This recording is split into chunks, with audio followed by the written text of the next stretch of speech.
Shalom Bapak Ibu Saudara-saudara, kawan-kawan guru-guru sekolah minggu dimanapun berada. Salam jumpa, salam sehat selalu mengenang, salam semangat.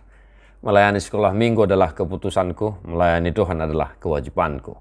Mari tetap setia melayani sekolah minggu mengenang, ya. Mudah-mudahan ya sebentar lagi kita akan memasuki perayaan-perayaan yang luar biasa. Pos Roha sudah kita persiapkan persiapan untuk menyongsong Natal tahun baru ya, untuk apalagi ya Natal sekolah minggu. Mari siapkan semuanya dengan baik mulai dari sekarang ya.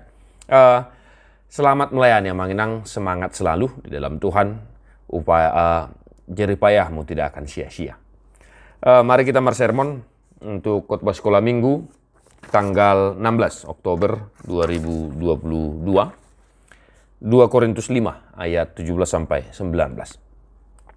Jadi siapa yang ada di dalam Kristus, ia adalah ciptaan baru. Yang lama sudah berlalu, sesungguhnya yang baru sudah datang. Dan semuanya ini dari Allah yang dengan perantaraan Kristus telah mendamaikan kita dengan dirinya dan yang telah mempercayakan pelayanan pendamaian itu kepada kami. Sebab Allah mendamaikan dunia dengan dirinya oleh Kristus dengan tidak memperhitungkan pelanggaran mereka. Ia telah mempercayakan berita pendamaian itu kepada kami. Demikian firman pembacaan firman Manginang. Walaupun hanya 3 ayat ya, tapi kita harus persiapkan dengan baik Manginang teks ini ya. Karena ini menyangkut ketiga teks ini menyangkut dogma. Penjelasan Rasul Paulus tentang teologi pendamaian ya. Teologi pendamaian itu apa? Yaitu Allah mendamaikan dirinya dengan manusia di dalam Kristus Yesus Tuhan kita. Ya, kenapa harus kita persiapkan dengan baik? Mungkin teologi pendamaian belum dimengerti oleh anak-anak sekolah minggu Manginang. Maka harus kita persiapkan dengan baik, dengan sederhana, agar mereka bisa memahaminya dengan baik. Nah, yang pertama, apa arti ada dalam Kristus? Ya, apa arti ada di dalam Kristus ayat 17 itu? Yaitu percaya kepada Kristus. Nah itu artinya arti sederhana yang bisa dipahami oleh anak-anak. Jadi siapa yang ada di dalam Kristus? Apa artinya? Artinya adalah percaya kepada Kristus. Apa artinya? Apa maksudnya percaya pada Yesus Kristus? Itulah yang dimaksud dengan ciptaan baru. Jadi kalau anak-anak percaya kepada Kristus, ya, percaya kepada Yesus Kristus, itu artinya kita, anak-anak itu adalah ciptaan baru. Mereka adalah ciptaan baru di dalam Yesus Kristus. Itu sebabnya Paulus berkata, yang lama sudah berlalu, sesungguhnya yang baru sudah datang. Maka setiap anak-anak, setiap orang yang percaya kepada Yesus Kristus, dia adalah ciptaan baru. Nah, yang berikut, apa yang dimaksud dengan ciptaan baru? Bagaimana kita menjelaskan ini kepada anak-anak? Nah, yang dimaksud dengan ciptaan baru dari teks ini adalah hidup atau berperilaku seperti Kristus. Hidup di dalam Kristus, berperilaku seperti Kristus. Bagaimana itu perilaku Kristus Yesus? Kasih. Nah, itu sederhananya Manginang ya. Jadi, kita ajarkan supaya anak-anak memahami bahwa mereka adalah ciptaan baru dan sebagai ciptaan baru mereka harus berperilaku sebagaimana orang yang percaya kepada Yesus Kristus.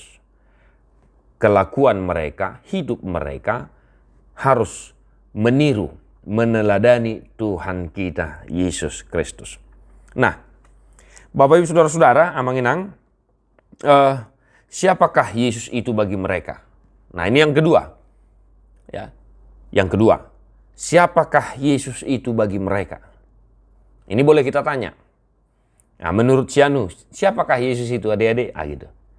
Menurut Sianu, menurut kamu, siapa Tuhan kita Yesus Kristus itu? Nah, pasti nanti mereka memiliki jawaban yang berbeda. Nah, kenapa saya ajak kita menanyakan hal seperti itu? Nah, inilah jalan masuk kita menjelaskan teologi pendamaian itu. Nah, Bapak Ibu, kawan-kawan mungkin boleh menggunakan media papan tulis ya. Karena ada itu papan tulis yang ini, kita boleh menjelaskan ya. Teologi pendamaian itu adalah kita boleh contohkan seperti ini. Ya. Kita boleh contohkan nanti melalui papan tulis Allah manusia. pendamaian. Yesus. Nah, inilah teologi pendamaian itu. Artinya Allah dan manusia kembali bersatu di dalam Yesus Kristus. Nah, kenapa begitu? Nah, dosa telah membuat manusia memiliki jarak dengan Allah. Manusia telah kehilangan kemuliaan Tuhan. Nah, itulah kenapa Tuhan Yesus datang. Supaya manusia kembali bersatu dengan Tuhan dan kemuliaan Allah yang dulunya telah hilang kembali bersatu di dalam Yesus Kristus. Nah, itulah teologi pendamaian menurut Paulus di sini, kawan-kawan. Jadi boleh kita jelaskan, apalagi khususnya kepada orang, ya mungkin orang besar ya. Orang besar kelas 5, kelas 6 atau sampai kelas 1 SMP. Kita boleh memakai papan tulis. Kita jelaskan dengan baik. Jadi Yesus itu adalah juru selamat yang mendamaikan manusia kembali kepada Tuhan. Menjembatani, ya, menjembatani. Bagaikan dua tempat, ya, bagaikan dua tempat yang tadi itu, Yesus menjadi jembatan agar mereka bisa bertemu kembali. Nah, setelah Yesus mendamaikan, ya, manusia dengan Allah, Allah mendamaikan dirinya dengan manusia. Nah, tadi saya sampaikan Allah kembali bersatu dengan manusia, manusia kembali bersatu dengan Allah. Itulah pemahaman yang sesungguhnya sebagai ciptaan baru itu.